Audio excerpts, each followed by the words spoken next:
Welcome to the Scent of Beauty. My name is Susan, and I would like to discuss impression slash imprints.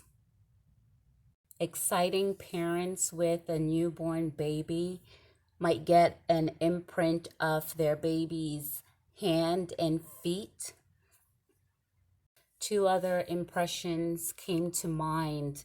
The impression at the Chinese theater in California that have the impressions of movie stars. That movie theater and the ritual of having the celebrities' hands and feet imprinted in the cement was to immortalize celebrities. And that idea stemmed from an accident a celebrity had when she stepped in wet cement. We also have the Walk of Fame, which was established in 1960, where the celebrities have a star.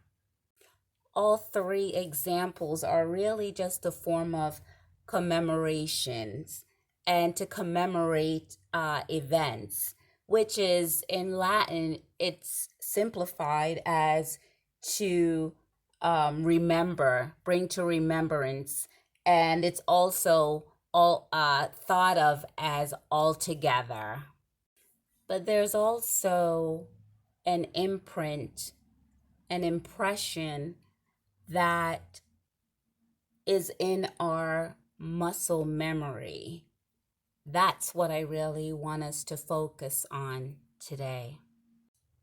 Most of those memories are not to commemorate a joyful event.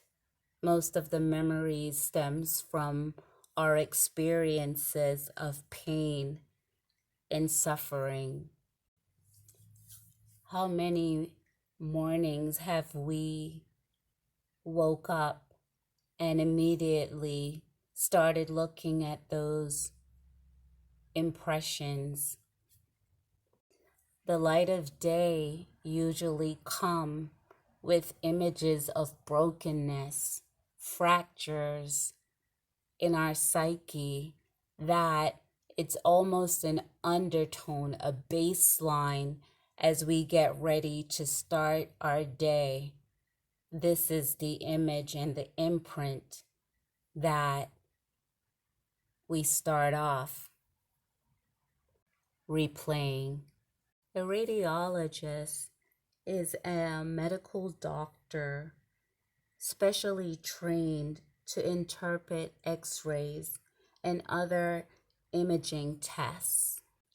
A cardiologist is expected to be able to read and to pinpoint electrocardiogram, to read that and make interpretations. I was with a medical team and I was so surprised to hear the team asking only to be sent the criticals results of any patient. They didn't want anyone that came back with a bill of health. They only wanted what was broken, the fractures, and they wanted it faxed, emailed, called in, and any public communication that the group could be on. They wanted all of those devices to be included. How often have we made our experiences so imprinted that now we have bronzed it, like the newborn shoes or feet and hands, to hold on to that one moment in time. Many of us have stockpiled our psyche.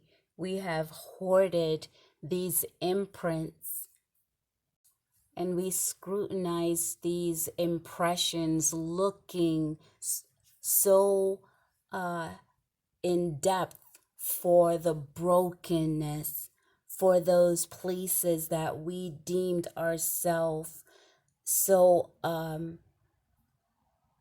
we label ourselves the criticals. How often do we read the old news? We unconsciously read it over and over again. It's almost like the radiologist, like a doctor reading a scan, an x-ray. We read and find our brokenness, as I mentioned before, the dislocation. We also find fractures. We might not blatantly verbalize it, but when we take a perceptual look at who we are and what occurred in our lives, whether we did something that we deemed wrong, or, an act of injury or harm was done to us, we take these images and we point them out, the impressions, and say, wrong, that's wrong. And we keep pointing at our pain. I named it, or I call it for myself, impression programming, psychological experiences that change the chemical compounds in our brain. It's like mind molding. You do it often enough, let it sit long enough, and then there is an image produce. There's an image that will be produced. I remember when I was a little girl, I loved bubbles. And in actuality, I still love bubbles. But it's funny because it's called bubbles, but it's actually a liquid in a bottle. And the bottle hold the chemical compounds that ultimately will make bubbles, but it's in the liquid form. I mentioned over and over the scent of beauty, our chemical reactions.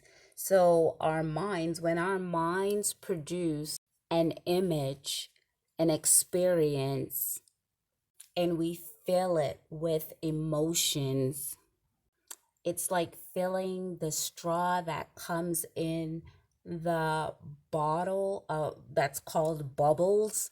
It's like that. When we fill it, when it's released, the actual bubble, when we blow into the straw, when we release these chemical compounds that the experience and emotion brings, when we release those, we see bubbles, we see an image of ourselves, the perceptions, the belief of who we are.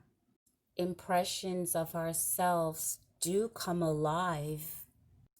We do blow thoughts through our psyche. Have you ever heard, or have you ever said, you have a stinky attitude?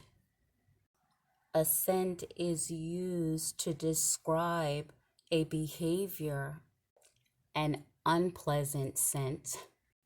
I was conditioned to think from brokenness and fractures and dislocation.